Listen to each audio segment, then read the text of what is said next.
Welcome back, everyone. This is Dave from Cormorant Productions, here to talk about The X-Files, Season 1, Episode 3, titled Squeeze. The episode's description reads as follows. Mulder and Scully search for a humanoid killer whose savage murder spree reoccurs every 30 years. The episode was directed by Harry Longstreet. This is his only directorial stint for him on the series. He has 8 in total, and he has 25 writing credits, including some work on the miniseries B. This little bit from Internet Movie Database might explain why he never worked on the show again. Glenn Morgan and James Wong were highly critical of director Harry Longstreet, who they claimed did not understand the tone of the show and had no respect for their script, to the point that he didn't film a critical scene and shot many others from as few angles as possible. Wong and Michael Kettleman were forced to reshoot several scenes for additional footage and film the missing scene. Even then, Morgan and Wong felt that the episode only came together in the editing room, and in interviews they claimed the miserable experience of making it has soured their opinion of its quality. The episode was written by Glenn Morgan and James Wong, and they were pretty much a popular writing duo on the series. They would go on to write 16 episodes in total, though they split up as a writing duo by the time the revival came around, as they would write on separate episodes. They would also work on the Final Destination movies, and they both worked on The Lone Gunman, Millennium. Essentially, they were handed the reins of Season 2 of the show. Before going any further, I'll tell you a couple of things. 1, this is not a spoiler-free podcast, so if you haven't watched the episode, I highly recommend you go and check it out, and then come back and give me a listen.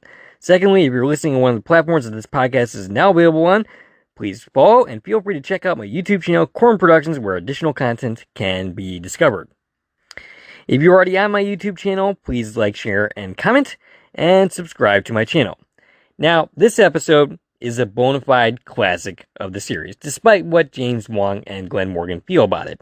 With a classic villain in Victor Toombs, that would be one of the few Monsters of the Week villains to return in the sequel, later in the season, in fact. The other two that make reappearances are Donnie Pfaster from Irresistible. He appeared in the episode Orison in the 7th season, I believe, in 2000. And Robert Patrick Modell, he appeared in Pusher, which was in season 4, and then came back in an episode whose title I cannot pronounce, but I'll give it a go on trying to pronounce it. It's called Kitsungiri. Yeah, it beats me how to pronounce that. I'm pretty sure that was a 6th season episode or a 5th season episode. I'm not really sure. This is the first Monster of the Week episode that showcased that this show might not just be about chasing aliens and UFOs. In fact, that was the intention of Chris Carter when he crafted this episode. Toombs was played by Doug Hutchinson, who has the distinction of performing 2 memorable villains, the other being Percy Wetmore in the Stephen King adaptation The Green Mile. According to Internet Movie Database, there was actually a second actor who helped bring Toombs to life, a contortionist that performed some of Toombs' actions. 44 acting credits in total for Doug Hutchinson. And, he became kind of a controversial figure for a little bit, mainly due to his dating life that I'm really not going to get into, but I felt it fair to at least mention it. We open this episode with a really weird overhead shot of some business guy we've never seen before, and a shot of glowing yellow eyes watching it from the sewer. It seems he's going to the office. There's a creeping foreboding throughout this scene. He calls his wife to tell him that he's not going to be home for a while, and boy, isn't that an understatement. We see the back of a grate. The screws are being undone. From the back, a hand emerges. The man walks into the room and closes the door. He starts screaming and shouting, and we go into the office. We see his office with a knocked over coffee cup, blood stains, a little bit of hint of the victim. We don't really see him that much, and the grate being screwed back into place on the other side by an unseen assailant. And credits. When we return, Scully is having lunch with an old FBI colleague, played by Dono Longo. And he has quite a career for him, 163 acting credits, including a regular on the show Gotham, and an appearance on The Unicorn with Walton Goggins, which I once discussed on this very channel. And actually, I love that series quite a bit. It was canceled way too soon at the end of the second season. This is the character he is playing is Agent Tom Coulson, who thinks, Tom Colton, who thinks he should be further in his career than he is, and asks Scully how she's doing, wondering sarcastically if she's had any encounters of the third kind. This kind of kicks off a small little subplot of Scully having to decide whether she really wants to be tagged with Mulder's out there reputation, which most certainly would hurt her career. In other words, wouldn't she rather sit at the cool kids table? And this is a demonstration to me of a fact that many never grow up mentally beyond high school. I encounter that quite a bit in my job. Colton strikes me as the type that was the cool kid way back in the day, and he definitely gives off a college bro energy. He probably belonged to a fraternity of some type. And this may shock you to know, but I never personally sat at the cool kids table. And I definitely would rather sit with Mulder over Colton, but that's just me. Scully is unamused by this comment, and Colton eventually reveals that he has a case that is out there, and reveals the details of the case, with victims safely locked inside their apartments and their livers ripped out, with no tools involved. And this is actually the first time in the series that we will see a case presented to Scully, not by Mulder. Colton asks Scully for help, and Scully asks if he would like to involve Mulder. Colton says if he wants to do Scully a favor, that's fine, but this is Colton's case, and he thinks it might be a way to advance his career, and maybe it could be a ticket out of being Mrs. Spooky for Scully. We cut to Scully and Mulder talking at the crime scene, and he's wondering why he wasn't asked directly. Scully says that they were more comfortable with her, and Mulder asks, hey, why should they feel uncomfortable with me? And he asks almost like he knows the answer and is amused by it. Scully says it might have something to do with his reputation. Mulder is all, I'm shocked, I say shocked, that I have this reputation. That's a Casablanca reference in case you didn't get it, but Colton enters and meets Mulder, and he asks if Mulder thinks that it was the work of little green men, and fun fact, that would eventually be the title of an episode in Season 2. In fact, the Season 2 premiere. Mulder says that they are gray, and goes on to say that they've been known to extract livers. Alright, so minus points to Colton here for having absolutely zero sense of humor, beyond the mean girl variety, and not recognizing that he's being messed with. Plus points to Mulder for being well aware of his reputation and not giving two craps. He surely has had to develop a thick skin in his line of work. Colton and Scully talk, and Mulder's attention is drawn to a vent. He notices some metal shavings on the ground. Colton notices his interest and mocks him for it. But Mulder discovers an elongated fingerprint. We cut to the X-Files office, and Mulder is wearing his glasses that he uses when he looks at a computer, which is funny because in a revival episode, very late in the revival, we see Mulder adjusting to wearing glasses and this being proof that he's an old man. Whereas Mulder was doing this like 20 to 30 years prior. An elongated fingerprint reminds him of an old X-Files case. 10 murders, same M.O. from Paul Hatton Mill. The fingerprints from the 1960s and 1930s. 5 murders every 30 years. Meaning that there are 2 more coming, because so far there have been 3 victims. Scully sarcastically asks if she is supposed to go before the Violent Crimes Unit and say that these victims are killed or were killed by aliens. Mulder doesn't find any evidence of alien involvement. So what then? A 100-year-old serial killer who can overpower someone significantly younger than them? And Mulder helpfully says he should really stick out with the 10-inch fingers. Scully says This is Colton's case. And Mulder says, yeah, technically, but they had it first. They beat them to the punch by about 60 years or so. Scully says they don't want Mulder involved. They don't want to hear Mulder's theories.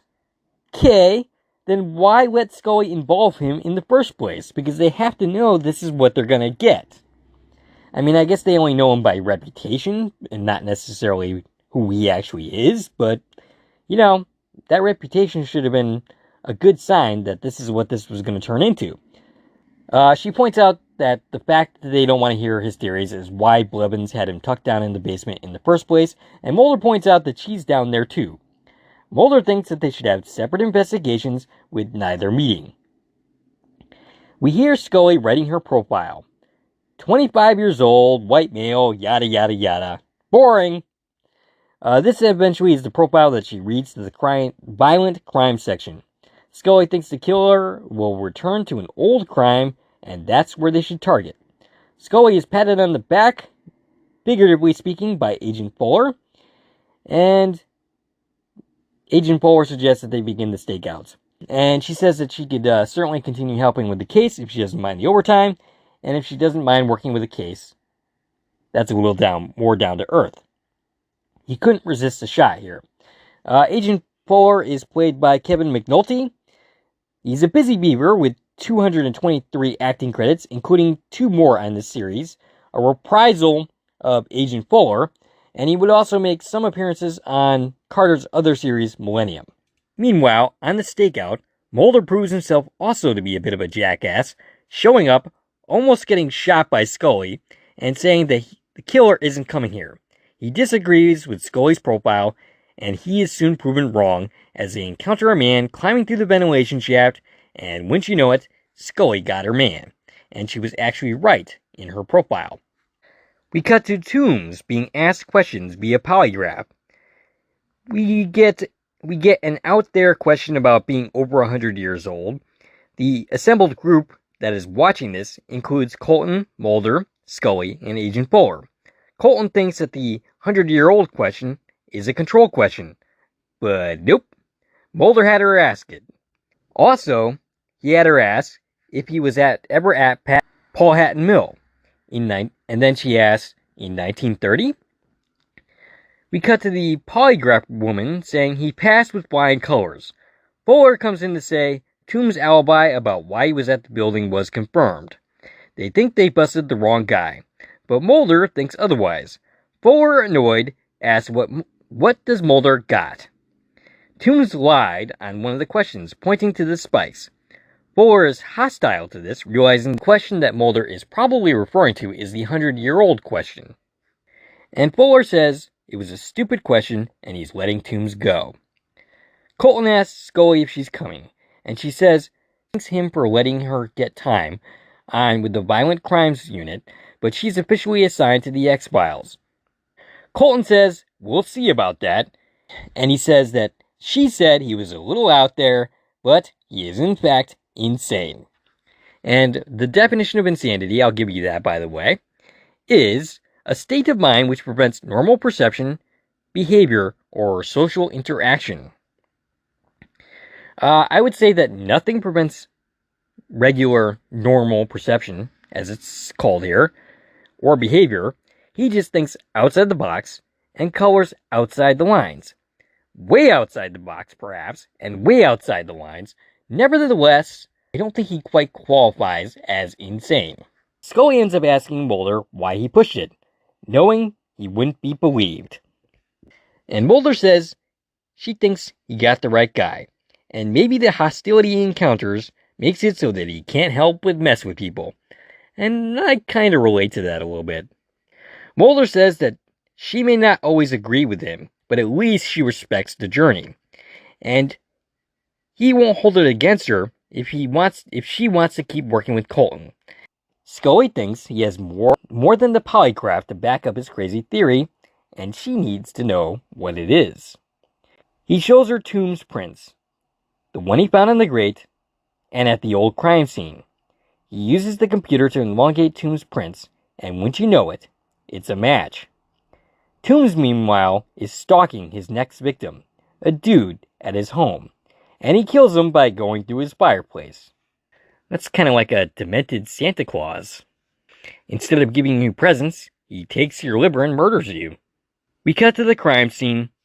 Colton and Fuller are at the crime scene. Colton yells that at this point he's willing to give any theory a shot. A sane theory anyway, not one presented by Mulder. He adds on that little extra there when Mulder and Scully arrive. Colton doesn't want Mulder there. Mulder asks if he's worried he's going to solve the case. And Scully points out they have authorized access to the crime scene. Whose side are you on? Colton asks. And Scully very pointedly says, the victims. I mean, at this point, he's dead, so he doesn't really have a stake in this particular argument, but still. Mulder finds another elongated fingerprint. We cut to Mulder looking at microfilm. Scully, meanwhile, finds out that the job that Toombs works is a sham, and Mulder finds Toombs in the past. Scully speculates that it might be a great-grandfather. The genetics could explain the match. Mulder says if they don't get him now, they won't be able to get him till 2023. Hey, that's this year! I guess we owe it to Mulder that we aren't getting our livers ripped out. At least not by Toombs. I mean, I guess there could be other people ripping organs out, but I don't know anything about that, and I'd rather not. Mulder speculates that she will be head of the Bureau by then. They continue their search and turn up nothing, but they do find the original investigating officer's address for the 1933 killings and his whereabouts. And for those keeping score, that would make the original investigating officer pretty damn old. They go and visit him. He was a sheriff at the time, and he never saw anything quite like the Powhatan Mill murders. This guy's name is Frank Briggs, and he's played by Henry Beckman, who died on June 17th of 2008. He played this character twice. He came back for the sequel episode, and had another appearance in the 5th season episode Chinga as a very different character. Briggs tells him that the murderer, which was a case he never saw, by the way, collected trophies, and he shows them a picture of the building that Mulder and Scully then go to investigate. We see Mulder and Scully go through the door, which is a shot that is included in the opening credits sequence, by the way. Their investigation leads to a basement where they find a bunch of objects. That kind of looks like trophies to me. They basically find Toombs' nest made out of rags and newspapers. Scully says it smells like bile. Meanwhile, Mulder has touched something slimy and delivers a classic line, "Hey, is there any way I can get this off my fingers without betraying my cool exterior?" And the answer to that question is no. There is no way that you can do that. Mulder speculates the 5 livers he collects is enough sustenance to sustain Toombs through a 30-year hibernation. They suggest keeping the place under surveillance. Toombs, meanwhile, is watching from the shadows, and he's got Scully's locket. He has chosen his next victim. Mulder waits for a pair of agents and informs them about what they are doing. The one in the back says, "You got it, Spooky," and they chuckle while Mulder just leaves the car with no reaction. Colton finds Scully and yells at her for using 2 of his men to stand watch on a condemned building. Colton had the stakeout called off. She goes to call Mulder, but Colton wants to tell Mulder himself. Scully asks, "Is this what it takes to get to the top?" And Colton is all like, "Yep."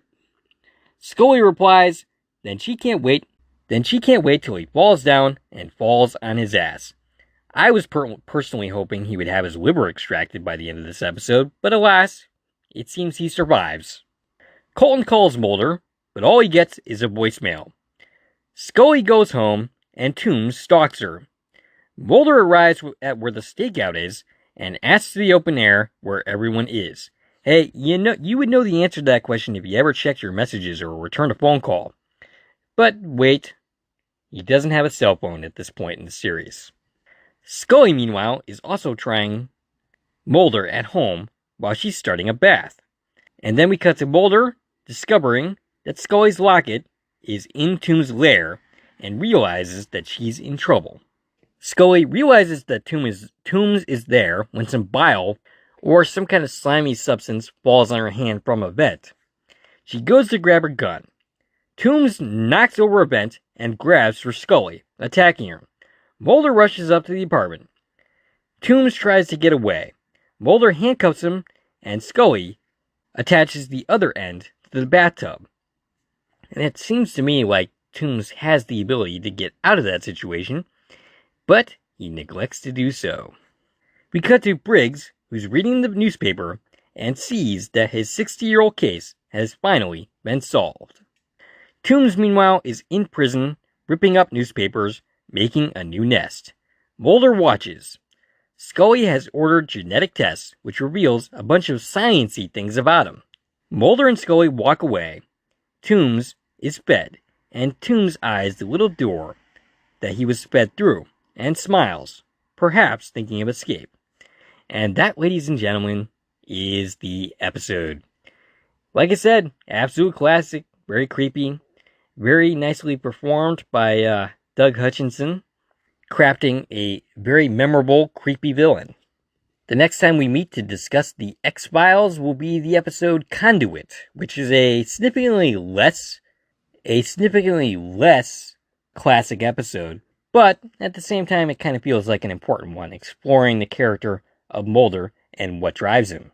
If I recall correctly, it's not a bad episode, but we shall find out when I rewatch it next week. If you like this video and want to support the channel, there are a number of ways to do so. You can follow me on Twitter at Core Productions. You can buy something from the Core Productions store on Zazzle. You can join one of my Core Productions Facebook pages. You can buy me a coffee, which is a new way to support content creators such as myself. And of course, you can like, share, and comment on this video, as well as subscribing to my channel. This is Dave and myself. I'm not with Stacy this week. There will be a video from Stacy, but she's not with me for this. This is Dave from Corman Productions, signing off.